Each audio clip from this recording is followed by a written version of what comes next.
मित्रों नमस्कार। आज अध्यात्म चर्चा करेंगे। आज की चर्चा में ये जानने का प्रयास करेंगे कि कर्म बंधन कैसे समाप्त होते हैं।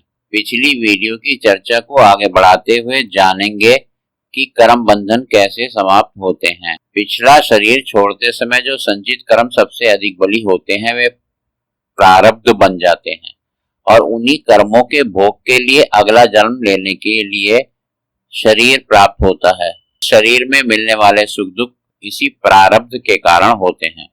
प्रारब्ध कर्म कभी नष्ट नहीं होते हैं और धनुष से छूटे तीर के समान हैं जो अपना लक्ष्य भेदते ही हैं।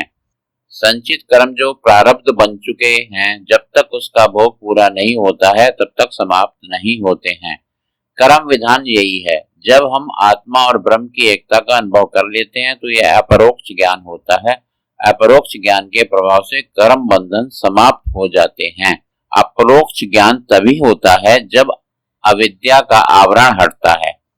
हमारी सत्व गुणी वासनाओं के साथ मिली हुई रजोगुणी व तमोगुणी वासनाएं क्षीण हो जानी चाहिए। सत्व गुण बढ़ने व गुरु से तत्व ज्ञान मिलने पर अपरोक्ष ज्ञान होता है और जब ऐसा होता है तो जो वासनाएं बनती हैं वे अधिकतर सत्व गुणी ही होती हैं और उनमें फल भोग कराने की क्षमता नहीं होती है। इस समय व्यक्ति ज्ञानी होने के कारण शुद्ध आत्मा रूप होता है और समस्त कर्मों के प्रभाव से अछूता रहता है।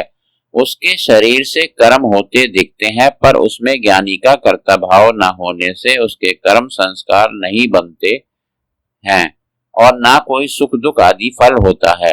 बिल्कुल उसी प्रकार जिस प्रकार कमल का पुष्प जल में रहकर भी गलता नहीं है, ज्ञानी पर उसके कर्मों का प्रभाव नहीं पड़ता है और उसके कर्म उसे फल नहीं दे सकते हैं, पर अपने सुकर्मों का पुण्य उन्हें दे देते हैं जो उनकी स्तुति भजन व पूजा करते हैं।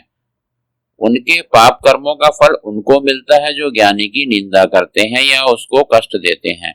इस प्रकार आत्मज्ञान पाकर आत्मज्ञानी मनुष्य कर्म बंधनों से मुक्त होकर भवसागर पार कर जाता है। हम अपने अज्ञान के कारण शरीर आदि में जो आत्मभाव कर लेते हैं और स्वयं उसे कर्म के कर्ता व फल के भोक्ता समझने लगते हैं। जब तक इस जंजाल में फंसे रहते हैं तब तक नाना प्रकार के दुख भोगते हैं। ज्ञान के बल पर जब आत्मज्ञान हो जाता है तब आत्मा व ब्रह्म का एकत्व व शुद्ध शाश्वत आनंद का सुख अनुभव में आता है और यह सुख इसी शरीर के रहते इस लोक में प्राप्त हो जाता है। यह सर्वोच्च अवस्था है।